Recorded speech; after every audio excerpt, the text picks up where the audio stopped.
एक आदमी के पास एक बिगड़ैल सांड था। उसने कई जानवरों को सींग मारकर घायल कर दिया। आखिर तंग आकर आदमी ने सांड को जंगल की ओर खदेड़ दिया। जब सांड जंगल में पहुंचा तो वहां पर खूब हरी भरी घास उगी थी। आज़ाद होने के बाद सांड के पास दो ही काम रह गया, खूब खाना, हुंकारना और पेड़ों के शाखा में सींग फंसाकर जोर लगाना।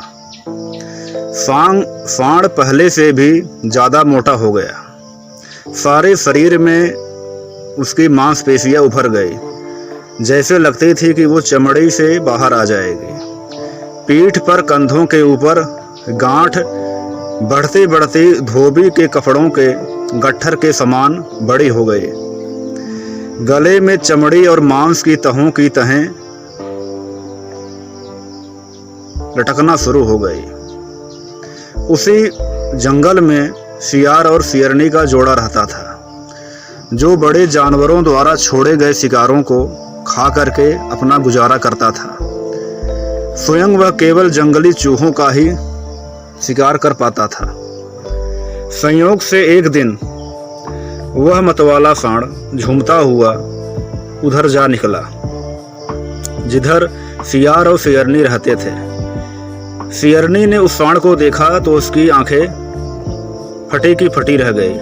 उसने आवाज देकर तुरंत सियार को बुलाया और बोली, देखो इसकी मांसपेशियां, इसका मांस खाने में बड़ा स्वादिष्ट रहेगा।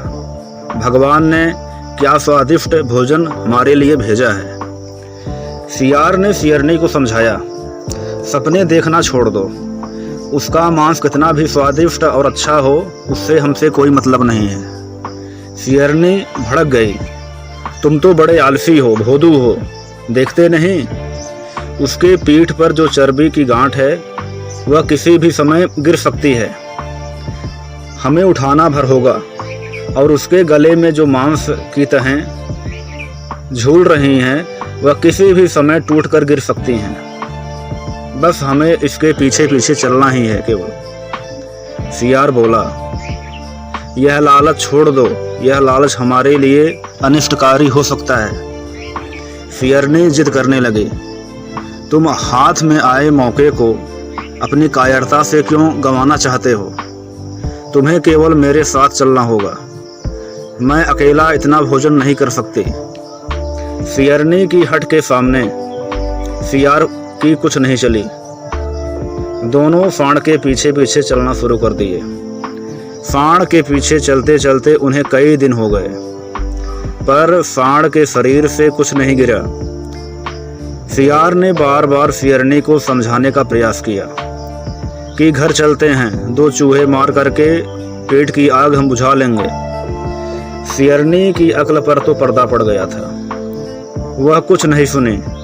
वह बोली, हम खाएंगे तो इसका मोटा ताजा मांस ही खाएंगे, यह कभी भी गिर सकता है। बस दोनों सांड के पीछे पीछे चलते रहे और भूखे प्यासे एक दिन गिर पड़े और फिर न उठ सके और भगवान के प्यारे हो गए। तो इस कहानी से हमें यह शिक्षा मिलती है कि अधिक लालच जो होता है हमारे लिए अनिष्टकारी होती है और कभी भी हम लालच के वशीभूत होकर के संकट में पड़ सकते हैं।